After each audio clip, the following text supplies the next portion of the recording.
இன்னைக்கு நிறைய பேர் கேட்பாங்க, பாஸ்டர் உபதேசம்னா என்ன? நீங்க அடிக்கடிக்கு இந்த உபதேசத்தை குறிச்சே பேசுறீங்களே, பைபிள் இருக்கிறது எல்லாமே தானே உபதேசம்? கிடையாது, கிடையாது. பைபிள் இருக்கிறது எல்லாமே உபதேசம் அல்ல. நியாயப்பிரமாணம் வேறு, உபதேசம் வேறு. பழைய ஏற்பாட்டில் உள்ள எல்லா காரியங்களும் நியாயப்பிரமாணம்.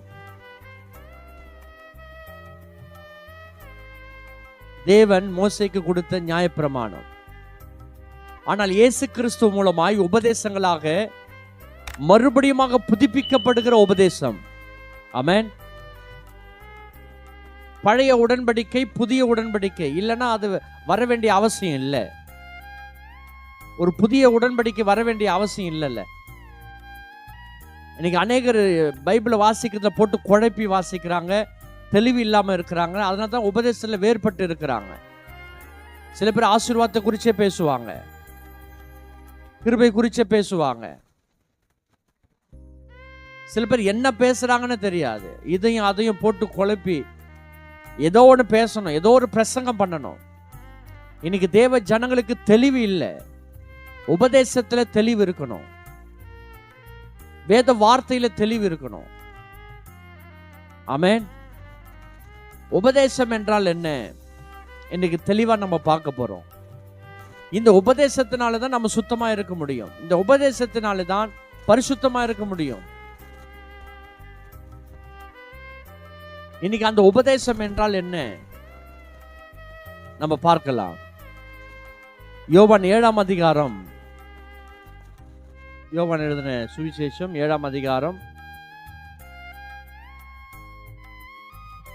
15வது வசனம். அப்பொழுது யூதர்கள் இவர் கல்லாதவராயிருந்தும் வேத எழுத்துக்களை எப்படி அறிந்திருக்கிறார் என்று ஆச்சரியப்பட்டார்கள். இயேசு கிறிஸ்துனுடைய உபதேசத்தை, இயேசு கிறிஸ்துனுடைய பிரசங்கத்தை யூதர்கள் கேட்டு ஆச்சரியப்பட்டாங்க. ஒருத்தன் படிக்கணும் பேசணும்னா படிப்பறிவு வேணும்ல. வேத எழுத்துக்கள் தெரிஞ்சிருக்கணும்னா என்ன படிச்சிருக்கணும்ல. ஆமென். அவர் தேவகுமாரன், தேவகுமாரன். அவருக்குள்ள எல்லாமே சிருஷ்டிக்கப்பட்டிருக்கிறது. அவர் மூலமாக தான் சிருஷ்டிக்கப்பட்டிருக்கிறது. அதனால படிப்பு ஒன்றும் அவருக்கு தேவையில்லை. அவர் சகல ஞானமும் சகல அறிவும் சகல புத்தியும் பொருந்தினவர். இவர் கல்லாதவராயிருந்தோம், படிப்பறிவு இல்லாதவர்களாயிருந்தோம். அதனால்தான் சீஷர்களை பார்த்து ஆச்சரியப்படுறாங்க. படிப்பறிவு இல்லாதவர்கள் எப்படி இவ்வளவு தைரியமா பேசுறாங்க? அப்ப படிச்சவங்க தைரியமா பேசுவாங்க, படிப்பறிவு இல்லாதவங்க கோழைத்தனமா இருப்பாங்க. பேச தெரியாது அவங்களுக்கு, சட்டம் பேச தெரியாது, ஒரு காரியத்தை அவங்களுக்கு பேச தெரியாது. அப்ப இன்றைக்கு தேவனுடைய வார்த்தை எப்படி இப்படி பேசுறாரு?